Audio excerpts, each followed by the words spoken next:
ជំរាបសួរសួស្តីអ្នកទាំងអស់គ្នាស្វាគមន៍មកកាន់រលឹកថ្ងៃនេះមាននឹងបន្តសាច់រឿងគំនូរស្នេហ៍បងប្អូនភ្លោះភាគទី20ដែលជាភាគបន្តមុននឹងចូលទៅដល់ក្នុងសាច់រឿងសង្ឃឹមថាអ្នកទាំងអស់គ្នាកុំភ្លេចចុច like subscribe ហើយដាក់កណ្ដឹងឲ្យមានម្នាក់មួយផងណាកុំឲ្យខាតពេលយូរយើងទៅទស្សនាភាគនេះពេញទាំងអស់គ្នាផ្ដើមនៅសាច់រឿងភាគទី20នេះដែរឆុងវូគេបានមកជួបជាមួយនឹងសៅលូនៅក្នុងឡានសៅលូនាងបានបង្ហាញរូបថតហ្វាដខុនហើយនឹងសែងបង្គោលដែលរនយ៉ាងឲ្យហ្វាដខុនឆុងវូគេឃើញអញ្ចឹងហើយគេក៏សួរសៅលូថាតើនាងមានបំណងអីឲ្យប្រកាសសៅលូនាងគ្រាន់តែឆ្លើយថាធ្វើតាមតែអ្វីដែលនាងប្រាប់ទៅហើយនេះដែររូម៉ូហើយនឹងរនយ៉ាងពួកគេពិតជាបារម្ភពីហ្វាដខុនខ្លាំងណាស់ដោយសារតែពួកគេតាក់ទងទៅហ្វាដខុនអត់ចូលទេខណៈនឹងដែរឆុងវូគេក៏បានខលមកកាន់រនយ៉ាងគេលើកទៅគេស្មានតែហ្វាដខុននៅតាមពិតឆុងវូសោះគ្រាន់តែដឹងថាឆុងវូភ្លាមរនយ៉ាងគេភ័យហ្មងហើយគេបញ្ញាប់សួរឆុងវូថាមិនក៏ឆុងវូនឹងមានទូរស័ព្ទនឹងហើយចុះប៉ារបស់គេនៅណាឆុងវូគេក៏តបវិញថាប៉ារបស់ឯងនៅក្នុងដៃរបស់យើងបើសិនជាឯងចង់ជួបគាត់ឯងមកតែម្នាក់ឯងបានទេហើយយើងសូមឲ្យឯងផឹកកាហ្វេមួយពែងចុងក្រោយរបស់ឯងឲ្យសប្បាយចិត្តចុះនិយាយតែប៉ុណ្្នឹងហើយឆុងវូគេក៏បានបិទទូរស័ព្ទបាត់រនយ៉ាងគេឆ្លេឆ្លាពេញនឹងហ្មងគេបារម្ភពីហ្វាដខុនខ្លាំងណាស់រូម៉ូនាងក៏ឲ្យរនយ៉ាងស្ងប់ចិត្តសិនទៅថាមិនត្រូវឆុងវូគេគ្រាន់តែកុហករនយ៉ាងតែប៉ុណ្ណោះរនយ៉ាងគេភ័យខ្លាំងមែនតើហើយគេនិយាយថាមិននឹងអាចកុហកបានទៅដោយសារតែឥឡូវហ្នឹងទូរស័ព្ទរបស់ហ្វាដខុននៅជាមួយនឹងឆុងវូហ្នឹងរនយ៉ាងគេស្លន់ស្លោខ្លាំងមែនតើហើយគេនិយាយថាតើឆុងវូបានធ្វើអីទៅកាន់ហ្វាដខុនខ្លះគេពិតជាបារម្ភពីហ្វាដខុនខ្លាំងមែនតើណាមួយហ្វាដខុនគាត់ចាស់ហើយនិយាយអញ្ចឹងហើយរនយ៉ាងគេឆ្លេឆ្លា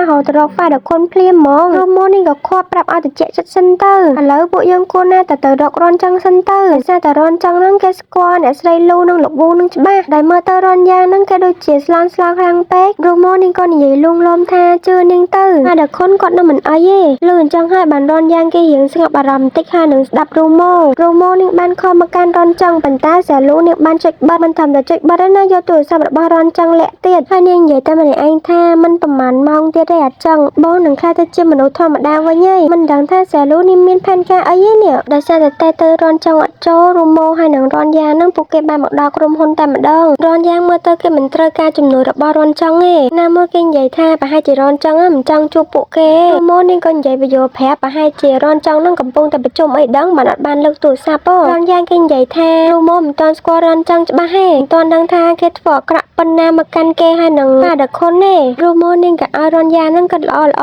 ទៅណាមួយរនចឹងគេក៏មិនមែនជាមនុស្សអាក្រក់អីដែររនយ៉ាងថាអញ្ចឹងឲ្យរូម៉ូនេះចូលទៅតាមម្នាក់ឯងទៅចាំគេចាំនាងនៅខាងក្រៅនឹងចូលទៅរូម៉ូនេះក៏បានផ្ដាំទៅកាន់រនយ៉ាងថាឲ្យគេឈរចាំនាងនៅហ្នឹងហើយទោះជាមានរឿងអីក៏ដោយកុំទៅណាឲ្យសោះរនយ៉ាងហ្នឹងគេក៏ទៅបានរូម៉ូហ្នឹងនាងហ៊ានចូលទៅខាងក្នុងរនតែរូម៉ូនេះចូលទៅខាងក្នុងបានតែបន្តិចឆុងវូហ្នឹងក៏បានខលមកកាន់រនយ៉ាងប្រាប់ឲ្យរនយ៉ាងហ្នឹងដើរទៅតាមទីតាំងដែលគេប្រាប់ទៅរនយ៉ាងគេក៏និយាយថាគេមិននឹងអាចដឹងទៅថាហ្វាដខុននៅជាមួយនឹងឯងឬអត់ពេលហ្នឹងដែរឆុងវូគេក៏បានផ្ញើរូបថតកន្សែងដែលរនយ៉ាងបានឲ្យទៅហ្វាដខុនហ្នឹងយកទៅឲ្យរនយ៉ាងមើលរនយ៉ាងគេគ្រាន់តែឃើញរូបនឹងភ្លាមគេក៏បញ្ញាប់ស្វែទៅរកហ្វាដខុនភ្លាមរូម៉ូនេះចូលមកដល់ខាងក្នុងហើយប៉ុន្តែជំនួយការសាងមិនឲ្យរូម៉ូនេះចូលទៅខាងក្នុងអូហ្វីសទេព្រមទាំងនិយាយឌឺដមផ្លែផ្កាមកកាន់រូម៉ូថាតើរូម៉ូនឹងនៅចង់តង់ទៀមជាមួយនឹងរនចង់ដល់ពេលណាទៀតរនចង់តិចទៀតគេនឹងរៀបការជាមួយនឹងសាវលូហើយរូម៉ូនេះនិយាយថានាងមានការសំខាន់ខ្លាំងណាស់ឲ្យនាងចូលទៅនឹងជាបញ្ជារបស់រនចង់ឬមួយក៏បញ្ជារបស់សាវលូនិយាយអញ្ចឹងហើយនឹងរូម៉ូនេះក៏ទម្លុះទ្វារចូលទៅហ្មងចូលទៅដល់នឹងអត់មានបានឃើញរនចង់អីទេឃើញតែសិនចាងរូម៉ូនេះក៏សួរថាឯណារនចង់សិនចាងគេក៏និយាយកុហកថារនចង់នឹងបានទៅ business trip បាត់ហើយរូម៉ូនេះអត់ជឿដោយសារតែរនចង់នឹងត្រូវអភិវឌ្ឍភូមិមីទីប៉ុន្តែមិនក៏ទៅ business trip បាត់ចឹងរូម៉ូនេះនិយាយថាឥឡូវហ្នឹងហ្វាដខុនកំពុងតែមានគ្រោះថ្នាក់ហើយដោយសារតែឆុងវូនឹងបានចាប់ហ្វាដខុនទៅសិនចាងគេលឺអញ្ចឹងហើយគេរៀងអេអញហើយគេនិយាយថាតែហ្វាដខុននិយាយបានតែប៉ុណ្ណឹងគេក៏ឈប់និយាយទៅរូម៉ូនេះក៏សួរបន្តទៀតថាហ្វាដខុនយ៉ាងម៉េចតើលោកបានជួបជាមួយនឹងហ្វាដខុនមែនឥឡូវហ្នឹងគាត់នៅណាសិនចាងមើលទៅគេមិនចង់និយាយទេតែរូម៉ូនេះស្លុតហើយនឹងនិយាយថាប្រាប់ការពិតមកបន្តមកទៀតពីរអ្នកគេហ្នឹងក៏ចេញមកក្រៅដើម្បីរករនយ៉ាងប៉ុន្តែចេញមកហ្នឹងបាត់រនយ៉ាងបាត់ឯហ្នឹងអញ្ចឹងហើយរូម៉ូនេះជាអ្នកទៅរករនយ៉ាងចំណែកឯសិនចាងវិញគេទៅរករនចឹងហើយនឹងហ្វាដខុនលេខមកមើលឆុងវូវិញគេបានមកជួបជាមួយនឹងអ្នកស្រីលូហ្នឹងក៏បញ្ញាប់សួរឆុងវូថាម៉េចហើយឆុងវូគេឆ្លើយថាអ្វីគ្រប់យ៉ាងបានចាប់សັບគ្រប់ហើយអ្នកស្រីលូហ្នឹងឡើងធូរចិត្តហ្មងហើយក៏និយាយថាចុងក្រោយគាត់បានសងសឹកឲ្យប្អូនប្រុសរបស់គាត់ហើយតែខណៈនឹងដែរលោកវូហ្នឹងគាត់បានយកกระดาษយកមកខ្ទប់ចំរបស់អ្នកស្រីលូហើយគាត់និយាយថាសុំទោសនៅពេលដែលអ្នកស្រីលូបានស្លាប់ហើយគាត់បានទុកกระดาษមួយស្លឹកនៅលើតុរបស់អ្នកស្រីលូហើយគាត់និយាយថាគាត់មិនដឹងថាសាលូមានផែនការអីឲ្យប្រកាសទេតែគាត់នៅ មិនធ្វើតាមសាលូជាដាច់ខាតខ្ញុំនឹងជួយបងដើម្បីឲ្យបងទទួលបានជីវិតធម្មតារបស់បងត្រឡប់មកវិញហ្វៃនឹងក៏បានមកយករូម៉ូដើម្បីទៅរករនយ៉ាងចំណែករនយ៉ាងវិញគេបានមកដល់ហើយមកដល់ភ្លាមគេអត់ឃើញហ្វាដកូននេះគេឃើញតែឆងវូនឹងឯងហើយគេស្លុតសួរឆងវូថាតើឥឡូវនឹងហ្វាដកូននៅណាឆងវូគេឆ្លើយមកបែបហីថាឥឡូវនឹងប្រហែលជាហ្វាដកូនក៏កំពុងតែញ៉ាំអាហារថ្ងៃត្រង់របស់គាត់ហើយមើលទៅព្រោះដោយសារតែគាត់មិនអាចនៅទីនេះបានទេរនយ៉ាងគេខឹងខ្លាំងមែនតើហើយគេស្លុតសួរឆងវូនឹងម្ដងហើយម្ដងទៀតថាហ្វាដកូននៅណានិយាយចោលនិយាយឡើងពីអ្នកគេនឹងចាប់ផ្ដើមបតែបតប់គ្នាទៅវិញទៅមកហើយសិនចាងគេមកដល់មន្ទីរពេទ្យដើម្បីរករនចង់ប៉ុន្តែអ្នកការពារនៅខាងក្រៅនឹងអត់ឲ្យចូលទេហើយដល់អីពេលនឹងដែររនចង់គេបានចេញមកខាងក្រៅហ៎សិនចាងគេក៏ប្រាប់រនចង់តាមនឹងទៅថារនយ៉ាងឥឡូវនឹងកំពុងតែមានបញ្ហាហើយលឺអញ្ចឹងហើយរនចង់គេក៏សួរសាលូថាទូរស័ព្ទរបស់គេនៅណាសាលូមើលទៅនេះមិនចង់ឲ្យទេតែនឹងដែររនចង់គេក៏បានខលទៅកាន់រូម៉ូហើយដឹងថារូម៉ូកំពុងតែទៅរករនយ៉ាងរនចង់គេក៏បានស្មានដឹងកន្លែងដែលឆងវូនឹងបានណាត់រនយ៉ាងទៅតទៅពីបានដឹងកន្លែងហើយរូម៉ូហើយនឹងហ្វៃពួកគេក៏បន្ថែមល្បឿនដើម្បីបានទៅជួយរនយ៉ាងអញ្ចឹងណានៅពេលដែលពួកគេទាំងពីរបានមកដល់នឹងឃើញថាពីរអ្នកនឹងកំពុងតែបតែបតប់គ្នារនយ៉ាងគេនៅតែសម្លុតឆងវូសួររកប៉ារបស់គេអញ្ចឹងហើយនឹងដែររូម៉ូនឹងក៏បង្ហាញថាហ្វាដកូននឹងគាត់សុខសប្បាយទេឆងវូនឹងគេបានដៃគេក៏ធ្វើបាបរនយ៉ាងវិញឆងវូនឹងគេក៏បាននិយាយពីទុក្ខលំបាករវាងគេហើយនឹងអ្នកស្រីលូនៅពេលដែលលូហៅដែលជាប្អូនប្រុសរបស់អ្នកស្រីលូនឹងបានស្លាប់ទៅគាត់និយាយថាជីវិតរបស់អ្នកស្រីលូនឹងផ្លាស់ប្ដូរហ្មងហើយគាត់រស់នៅក្នុងភាពសោកស្ដាយអីអញ្ចឹងណារនយ៉ាងហ្នឹងគេក៏និយាយទៅគេថាគេក៏សោកស្ដាយដូចគ្នាតែរឿងហ្នឹងគឺជារឿងឧបទ្ទវហេតុលូហៅហ្នឹងក៏ជាមិត្តភក្តិរបស់គេដែរទោះបីជារនយ៉ាងខំប្រឹងនិយាយយ៉ាងណាក៏ឆងវូហ្នឹងនៅតែចង់សម្លាប់រនយ៉ាងអញ្ចឹងគេនិយាយថាតើតារនយ៉ាងស្លាប់ទើបអ្នកស្រីលូហ្នឹងសប្បាយចិត្តហើយនឹងអាចរស់នៅក្នុងជីវិតធម្មតារបស់គាត់បានប៉ុន្តែរនយ៉ាងគេនៅតែនិយាយបញ្ចុះបញ្ចូលទៅកាន់ឆងវូអញ្ចឹងគេនិយាយថាតើឆងវូមិនចង់ចាប់ផ្ដើមជីវិតថ្មីជាមួយនឹងអ្នកស្រីលូទេមែនតើនៅតែចង់បន្តរឿងហ្នឹងដល់ពេលណាទៀតពួកយើងទាំងពីរអាចទៅនិយាយជាមួយនឹងគាត់ដោះស្រាយជាមួយនឹងគាត់បានឆងវូមើលទៅគេរៀងទន់ចិត្តដែរគេនិយាយថាមានតែការស្លាប់ទេឥឡូវហ្នឹងឯងស្លាប់ជាមួយនឹងយើងដើម្បីទៅរកលូហៅទាំងអស់គ្នាទៅតែបតប់គ្នាចុះឡើងហ្នឹងក៏ធ្លាក់ទៅឆងវូម្នាក់ទេប៉ុន្តែរនយ៉ាងគេចាប់ឆងវូជាប់ឆងវូគេក៏ឲ្យរនយ៉ាងសន្យាជាមួយនឹងគេថាទោះបីជាអ្នកស្រីលូធ្វើខុសដល់កម្រិតណាក៏ដោយក៏ត្រូវតែលើកលែងឲ្យអ្នកស្រីលូដែរគេនិយាយឡើងពី3ដងមិនរនយ៉ាងគេនិយាយថាគេសន្យាគ្រាន់តែបានលើពាក្យនេះហើយឆងវូគេក៏ប្រឡះដៃរនយ៉ាងចេញដល់ពេលអញ្ចឹងឆងវូគេធ្លាក់ទៅដល់ក្រោមបាត់មើលទៅរនយ៉ាងគេសោកស្ដាយខ្លាំងមែនតើហ្មងគេយំឡើងខ្លាំងហើយរឿងហ្នឹងក៏អត់មានពាក់ព័ន្ធជាមួយនឹងឃាតកម្មអីដែរដោយសារតែហ្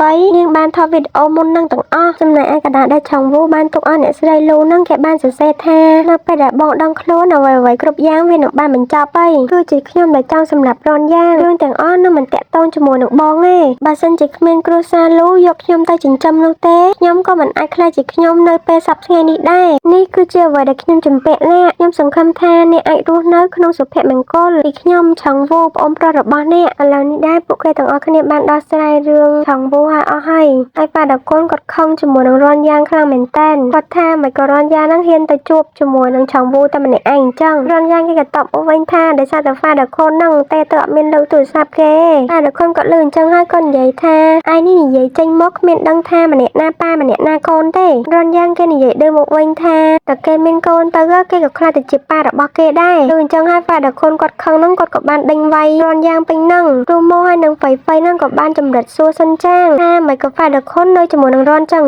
សិនចាងគេអេ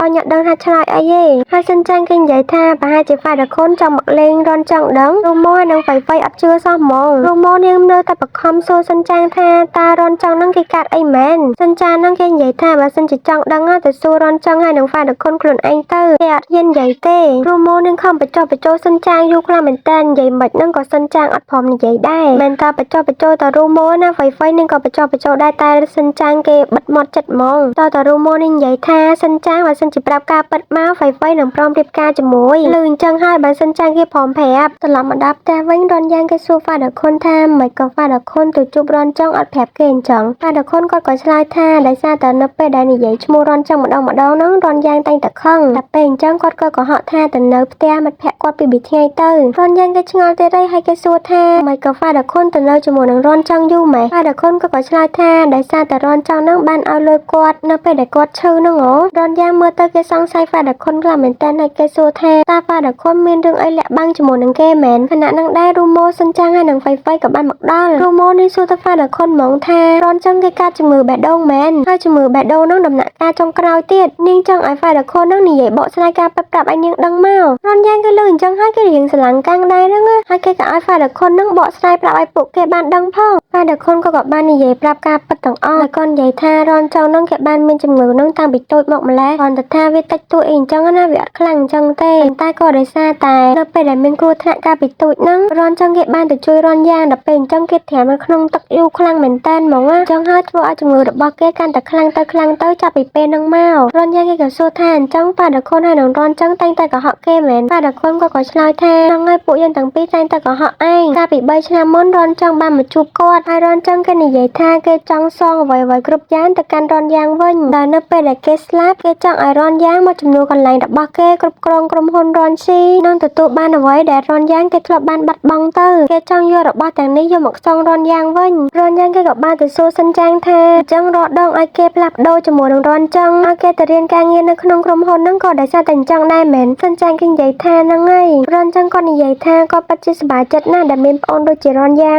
ងហើយគាត់ក៏មិននៅសល់ពេលច្រើនទៀតដែរអញ្ចឹងហើយបានជាគាត់ចង់ឲ្យរនយ៉ាងបញ្ញាប់រៀនការងារនៅក្នុងក្រុមហ៊ុនឲ្យហើយរនចឹងព្រមទាំងបានជូនពររូម៉ូហើយនឹងរនយ៉ាងឲ្យពួកគេរស់នៅជាមួយនឹងគ្នាឲ្យមានសុភមង្គលលឺអញ្ចឹងហើយរនយ៉ាងគេក៏បញ្ញាប់ចេញទៅមើលរនចឹងយ៉ាងគេមកដល់រនចឹងគេសួរថាតើឯងបានដឹងការពិតឬមែនរនយ៉ាងគេអត់និយាយច្រើនទេគេស្ដីឲ្យរនចឹងយកហ្មងគេនិយាយថារនចឹងនឹងគិតថាខ្លួនឯងនឹងឆ្លាតហើយបកកាយខ្លាំងណាស់មែនហេតុអីក៏រៀបផែនការជីវិតឲ្យគេមិនក៏ចេះសម្រាប់ចិត្តជំនួសគេខ្លាំងម៉េះហេតុអីក៏ធ្វើឲ្យគេគឺជាអ្នកដែលមិនដឹងរឿងអ្វីទាំងអស់សោះអញ្ចឹងរនចឹងគេក៏និយាយវិញថាចុះឯងវិញនៅពេលដែលឯងទៅរកឆងវូម្នាក់ឯងតើឯងមានបានពិភាក្សាជាមួយនឹងណាគេអត់តាមពិតទៅនៅពេលដែលយើងជួបរឿងពិបាកណាមួយរឿងខ្លះយើងគួរតែលាក់បាំងវាជាជំរឿដែលល្អបំផុតរនយ៉ាងគេក៏និយាយទាំងស្រែកមកវិញថាយ៉ាងហោចណាស់ក៏ប្រាប់ឲ្យគេដឹងខ្លះដែរកុំឲ្យគេខ្លាចទៅជាមនុស្សល្ងងដែលមិនដឹងរឿងអីសោះរនចឹងគេក៏តបវិញថាបើសិនជាយើងប្រាប់ឯងតើឯងនឹងទទួលយកវាអត់រនយ៉ាងគេស្រែកមកវិញទៀតហើយគេនិយាយថាពួកយើងអាចរកដំណោះស្រាយជាមួយនឹងគ្នាបានបើសិនជារនចឹងប្រាប់ការប៉ັດមកកាន់គ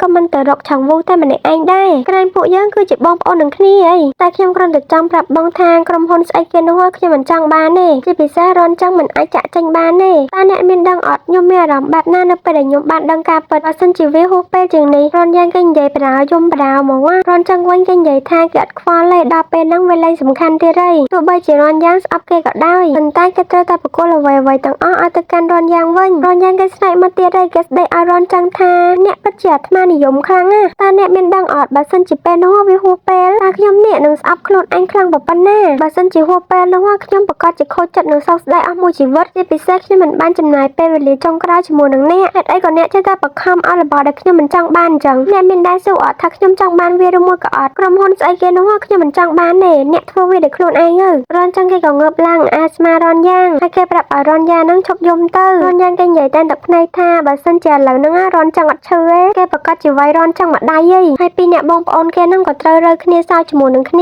ាសើចចុះសើចឡើងហ្នឹងរនចឹងហ្នឹងគេក៏ចាប់ផ្ដើមគាំងស្លាប់ម្ដងទៀតហើយដោយសារតែមុនហ្នឹងរនយ៉ាងគេបានរុញរនចឹងមិនតិចហ៎អ្នកគ្រូប៉ែតចូលមកភ្លាមស្ដីឲ្យរនយ៉ាងភ្លាមហ្មងរនយ៉ាងគេឆ្លើយថាគេមិនបានធ្វើអីរនចឹងទេគេគ្រាន់តែបានរុញគាត់តែបន្តិចតែប៉ុណ្ណោះអ្នកគ្រូប៉ែតហ្នឹងក៏ស្ដីឲ្យថាគាត់ហ្នឹងគឺជាអ្នកជំងឺមិននឹងចេះតែរុញគាត់ផ្ដេសផ្ដាសបានទៅពេលហ្នឹងដែររូម៉ូនាងក៏មកដល់ចំពេលដែលរនចឹងគេស្លាប់ព្រោះដល់ពេលអញ្ចឹងរូម៉ូនាងឡើងស្លាប់ហ្មងរូម៉ូនាងបានមកមើលរនចឹងហើយនាងកាន់ដៃរបស់រនចឹងហើយនិយាយថានាងមានរឿងច្រើនណាស់និយាយទៅកាន់រនចឹងនៅពេលដែលអ្នកដឹងខ្លួននាងប្រកាសជានិយាយរឿងក្នុងចិត្តរបស់នាងទាំងអស់ទៅប្រាប់អ្នកហើយតបមករូម៉ូនាងបន្ទោខ្លួនឯងថាហេតុអីក៏នាងមិនចំណាំរនចឹងឲ្យបានលឿនជានេះបន្តិចនាងនិយាយបដាយំបដាខណៈនឹងដែររនយ៉ាងគេក៏ចូលមកដល់ដែរប៉ុន្តែគេនៅលួចស្ដាប់ពាក្យពេចន៍ដែររូម៉ូនឹងនាងនិយាយទៅកាន់រនចឹងណាតមកទៀតរូម៉ូនាងក៏បាននិយាយថានាងមិននឹងអាចចំណាំរនចឹងបានទៅដោយសារតែពេលដែលរនចឹងគេធំឡើងគេស្អាតគេសង្ហាគេខ្ពស់ហើយថែមទាំងជាម្ចាស់ក្រុមហ៊ុនទៀតអញ្ចឹងហើយនាងមិននឹងអាចចំណាំគេបានទៅ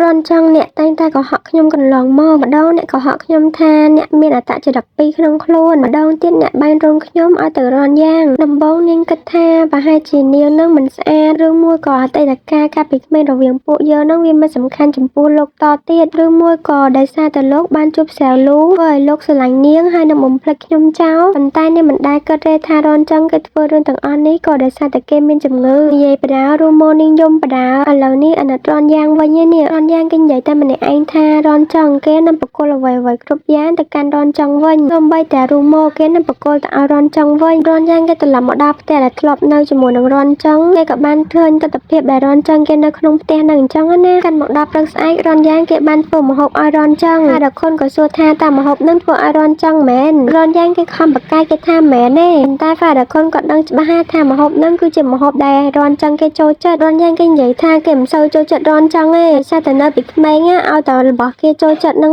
រនចង់តែមិនឲ្យគេញ៉ាំរហូតហើយទៅដើមពីគេបាទដល់ខុនក៏និយាយបកស្រាយថាក៏ដោយសារតែពេលឯងញ៉ាំរបស់ទាំងអស់ហ្នឹងធ្វើឲ្យឯងឈឺហើយនឹងពិបាកខ្លួនបានជារនចង់មិនចង់ឲ្យឯងញ៉ាំមករនយ៉ាងគេលឺអញ្ចឹងហើយគេនិយាយតែម្នាក់ឯងថាគេមិនដែលដឹងពីបងប្រុសរបស់គេសោះហ្មងលេចមកមើលរនចង់វិញគេបានសម័យថារូម៉ូហ្នឹងបានមកនិយាយប្រាប់គេថាឲ្យគេក្រោកឡើងកុំឲ្យគេគេងយូរពេកហើយនៅពេលដែលគេបានភ្ញាក់ដឹងខ្លួននឹងហើយរូម៉ូនាងក៏បន្តនិយាយទៀតថាឥឡូវនេះនាងបានដឹងការពិតទាំងអស់ហើយតែនៅពេលដែលលោកដឹងខ្លួនលោកកុំរៀបការជាមួយនឹងស្រីលូបានអត់នៅក្នុងយល់សពហ្នឹងរនចង់គេក៏និយាយយកព្រមបន្តមកទៀតរូម៉ូនាងក៏បានអោនទៅអោបរនចង់អញ្ចឹងណារនចង់គេក៏បាននឹងឯក្បាលរបស់រូម៉ូតែនៅពេលដែលគេដឹងខ្លួនហ្នឹងអ្នកដែលគេឯក្បាលហ្នឹងមិនមែនជារូម៉ូទេគឺជារនយ៉ាងគេគ្រាន់តែឃើញអញ្ចឹងហើយគេឡើងភ្ញាក់ហ្មងមិនមែនភ្ញាក់តែរនចង់ទេរនយ៉ាងគេកំពុងតែគេងលក់ហ្នឹងក៏ភ្ញាក់ដែររនយ៉ាងគេសួរថាតើឯងកំពុងធ្វើអីហ្នឹងរនយ៉ាងគេក៏ឆ្លើយវិញថាដោយសារតែរនចង់ហ្នឹងទាញក្បាលគេយកទៅឯរហូតហើយគេមិននឹងអាចហ៊ានដកដៃរនចង់ចេញបានទៅដោយសារតែលោកមុនគេគ្រាន់តែប៉ះបន្តិចសោះអ្នកគ្រូពេទ្យហ្នឹងស្ដីឲ្យគេឡើងច្រើនដែលមើលទៅរនចង់គេដូចជាហៅរូម៉ូ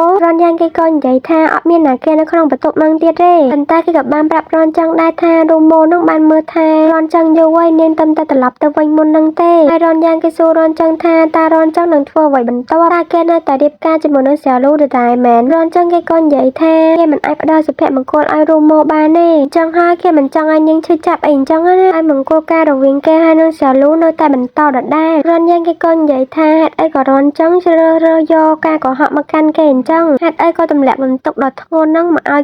គេមិនអាចទទួលបន្ទុកមួយនេះបានទេហើយអ្វីដែលជារបស់រនចង់នៅតែជារបស់រនចង់ដដែលអញ្ចឹងជាពិសេសគេចង់ឃើញរនចង់បាននៅជាមួយនឹងមនុស្សដែលគេស្រឡាញ់កាត់មកដល់ពេលយប់វិញនៅពេលដែលរូម៉ូនេះកំពុងតែដើរម្នាក់ឯងហ្នឹងក៏ស្រាប់តែនៅម្ដុំហ្នឹងល្ងសុកហ្នឹងក៏ស្រាប់តែភ្លឺឡើងចាចហ្មងហើយខណៈហ្នឹងដែរក៏បានលេចមុខរនចង់ចេញមកហើយគេពាក់ឈុតសមួយឈុតនេះឡើងស្អាតហ្មងរូម៉ូនេះក៏បានដើរទៅរករនចង់ពីរអ្នកគេហ្នឹងក៏បានឈរសម្លឹងមើលមុខគ្នារៀងយូរបន្តិចដែរហ្នឹងហើយអ្នកនរគ្នាសម្រាប់ភាគទី20នេះដែរadminក៏សូមឆ្លើយត្រឹមតែប៉ុណ្្នឹងសិនជាអ្នកនរគ្នាចូលចិត្តការសម្ដែងរបស់ admin អ្នកនរគ្នាអាចឧបត្ថម្ភនិងលើកទឹកចិត្ត admin តាមរយៈ QR code មួយនេះបានអរគុណច្រើនអ្នកនរគ្នាសម្រាប់ការទស្សនាវីដេអូនេះពីដើមរហូតមកដល់ចប់ជួបគ្នានៅវីដេអូក្រោយបាយបាយ